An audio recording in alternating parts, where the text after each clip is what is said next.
Tau 40 metų, tu bandai elgtis kaip 12 metų vaikas, kaip prizus statyti kažkokius tai ten. Tau vaikas gimė, tu turi, reiškia, tėvo funkciją įjungti, o tu nori kaip 5-metis elgtis.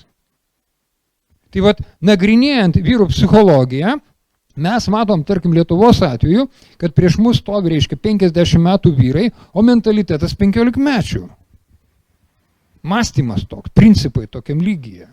Kodėl? Todėl, kad ten vėl problemos, kad, reiškia, tėvai nesirūpino, tėvai buvo darbuose, ten buvo tokia socialinė situacija, prieš tai buvo karas, bet mes tą turim prisivyti, tą traukinį, mes turim grįžti atgal, pasivyti tą situaciją ir vėl atstatyti, nes kitaip prasmės nėra gyvenime. Kitaip, reiškia, be gyvenimo prasmės Lietuva rekordininkė vyrų savižudybėse. Top reiškia 5 pasaulio vietoje, pagal daugiausia besižudančių. Kodėl? Todėl, kad prasmės nėra.